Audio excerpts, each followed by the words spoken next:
Hey everybody, and welcome to another Fast Foundation Friday where I always exceed my self-imposed limit of 2 to 3 minutes. And in this episode, we're going to be talking about exceptions to the corset rules. So let's dive right in. The first corset rule we're going to break is the rule about corset sizes and that they all have to be in waist sizes in inches. For instance, 20 inches, 22 inches, 24 inches, up to 46 inches. And we're often told to avoid corsets that are sold in street sizes like a US size 6 or a UK size 10 or small, medium, large, because street sizes are largely arbitrary. And for the most part, this is true. If you go onto eBay or Amazon and you're buying a corset that, say, is a size small or medium or large, chances are it's going to be more of a bustier, not really a tight lacing corset. But a few corset makers do prefer to sell their corsets by small, medium, large, extra large, etc. One of these brands is Miss Martha's Corset Shop.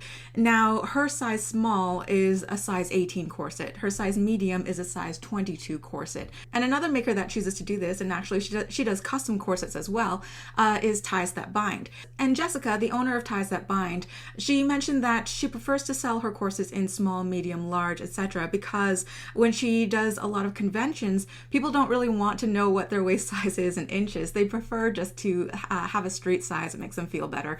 So she actually tends to sell more at conventions when she's using street sizes instead of the size in inches, even though they're kind of the same thing anyways. And I would say that Jessica is immensely skilled at what she does. I would never say that her corsets are subpar simply because she uses a different sizing system. She actually wrote a testimony in my book, Solace, last year. She talked about how she used some of her own custom corsets to help her recover after a debilitating car accident. It also helped correct her scoliosis, and some of her corsets are used and covered by insurance by certain patients who have anxiety disorders and the like. So she tends to use the street sizing system because her customers are a little bit more receptive to that system, but it doesn't have any bearing necessarily on the quality of her corsets. So in this situation, it's definitely an exception to the rule that all corsets have to be in inches or in centimeters. Next up, let's talk about the number of layers in a corset. So some off-the-rack brands may boast that their corset has 3 or 4 or even more layers of fabric in their waist training corsets. And there's this idea that since many hands make light work, that the more layers of fabric in a corset means more strength. And it may or may not be. You know, if you have a corset that has 4 layers of an elastic fabric like spandex, it doesn't necessarily mean it's going to be stronger than one really good layer of spot brooch or something.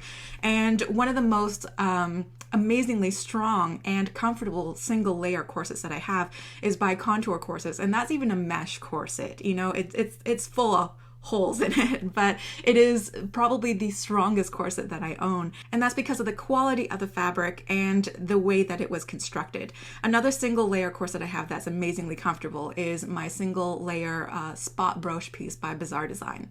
So again, if I were perusing eBay and I was looking at quote-unquote corsets that were shipped from China for just $15, I would be hesitant to buy it if it said it was a single layer.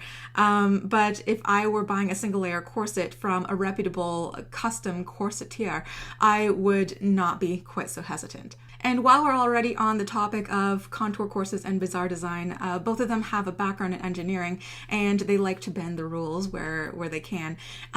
My corsets from both of them don't have a waist tape either. Now, my Bizarre Design corset has stretched a bit because of the spot brooch, but my Contour corset has barely stretched, like a fraction of an inch. Now, the purpose of a waist tape is to add a strip of fabric that has no seams in it, so it doesn't have any weak points, kind of like a weak link in a chain.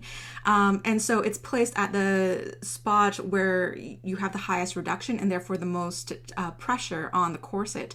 For cheaper quality corsets, having a waist tape is almost like a form of insurance. You know, if one of the seams of the panels fail, if it rips open, it's not going to like explode open at the waist or anything because the waist tape is still holding fast. But some corseters construct their corsets in such a way that the corsets are strong enough on their own, and it renders the waist tape almost superfluous. Another place that you don't often see waist tapes are corsets that have horizontal panels anyways, because you don't have any vertical seams running over the place of the most tension, which is at the waistline.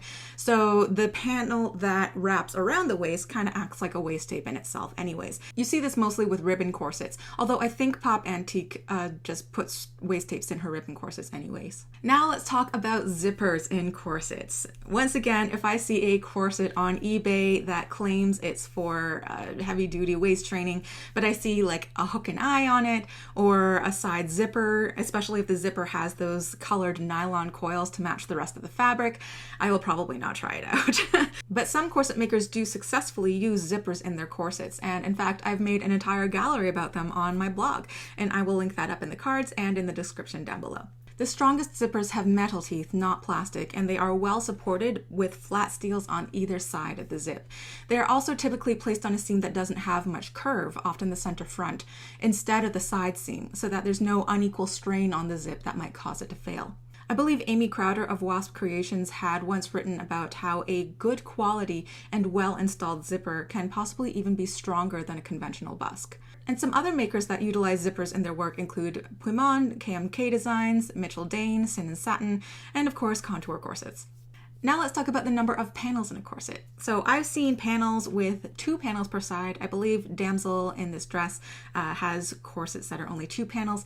And I've seen corsets with 20 panels per side, like Sparkle Run's Birdwing corsets. And usually off the rack corsets will have around 4 to 6 panels per side. I'm sure a lot of you have done this thing in geometry class where, you have a square, and then you have a hexagon, an octagon, and then on and on until you make this polygon that has so many sides to it that it nearly, smooths itself out and it makes a circle. And theoretically, this is what people try to do with corsets.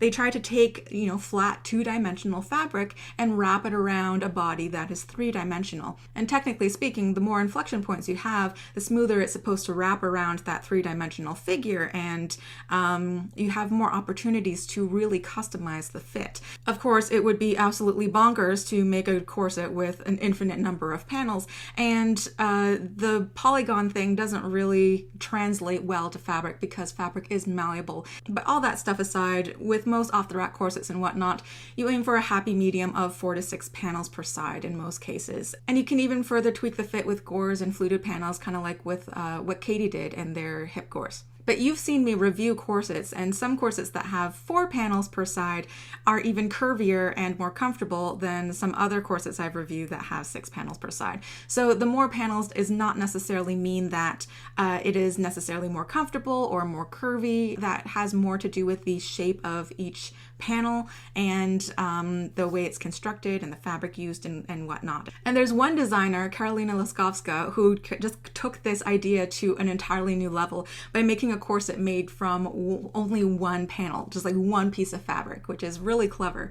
Instead of starting with her waist measurement and adding more fabric where she needed ease, she actually started with her largest circumferential measurements and then added tucks where she needed to take it in, at the waistline and over the bust line. It was a really neat experiment, and I appreciate when corseters kind of push the limits of something just to see if it can be done. And of course, we can't talk about exceptions to corset rules without talking about bones. So you guys know how I feel about that featherweight plastic boning. But some people are doing amazing things with synthetic whalebone, which is a type of plastic, but it seems to be more heavyweight. It doesn't behave the same way as featherweight boning or ridgeline. It does warm to the body, but it's said to warm to the body similar to the way that baleen, actual whalebone, used to do. So it's not going to kink quite the same way as featherweight boning would. There are 2 respected corset makers I know of who specialize in reproduction Victorian corsets and who use a lot of synthetic whalebone in their corsets. One is Luca Costigliolo and the other one is Laurie Tavan. And they just do beautiful reproductions with this. Laurie says that she's worn these corsets all day for, certain conventions or fairs and whatnot. She's done all sorts of activities in them, bending over, lifting heavy things, and she's never had a problem with these bones, bending or kinking or getting warped out of shape. So I have not had any personal experience in synthetic whalebone, but I would definitely be willing to try it in the future. And I believe that Straight Lace Dame has also created an activewear corset and experimented with using spirals in the center back by the grommets instead of using flat steels. So it allows her back to move and flex more easily. And lastly, let's talk about the size of grommets. So grommets are usually seen in size 00 or 0, which translates to an internal diameter, or the size of the actual hole, being 5 to 6 millimeters wide. But I've seen corsets with grommets that are size X00, an internal diameter of only 4 millimeters, or even smaller than that. Think back to the case studies that I did for CNS constructions or the escarpolette corsets, and although these corsets are pretty old and some of them are quite oxidized, none of them are actually falling out, and they have a tiny, like really skinny flange off of them. So I was really surprised by that, but they're holding in so tightly. And at the other end of the spectrum, I've seen corsets with grommets that are size like 1 or 2, which is almost comically large, but I can see it working with a certain aesthetic. So you can see, although there are standards to most corsets these days, there are always exceptions to the rules. And we live in this amazing time where we have access to laser cutters and 3D printing machines and so many awesome materials that we can experiment with. And people around the world can blend their knowledge of construction and engineering and architecture and all these other things and apply them to the art of corsetry. I believe standards to be a good thing. They're set for a reason usually. It's good to learn why things are constructed in a certain way, why certain methods work and don't work. And sometimes people do have to go through a lot of trial and error to learn why things have developed and evolved the way that they did. It often comes down to accessibility, cost, tradition, convenience. I'm self-taught and I've experimented a lot with corset making in the past, only to kind of reinvent the wheel and learn myself why things are done the way that they are. That's all part of the process. And I know that my 5th or even 10th corset that I made so many years ago is not nearly as good as the very first corset that somebody else made under the careful instruction of a corset maker in a class. That's completely fine. But at least now I know, why I'm not supposed to do certain things. But innovation is the spice of life. So even though I still encourage people to learn the rules as a beginner and understand why certain standards are set the way they are, if you are a corset maker, you learn these things so that you can also learn how to properly break the rules later. So that's all for this video, and if you have purchased a corset from a certain corset maker that breaks or bends the rules, or if you're a corset maker yourself and you have deliberately broken certain rules in the past, let me know in a comment down below. Thank you guys so much for watching, and I will see you next week for another video.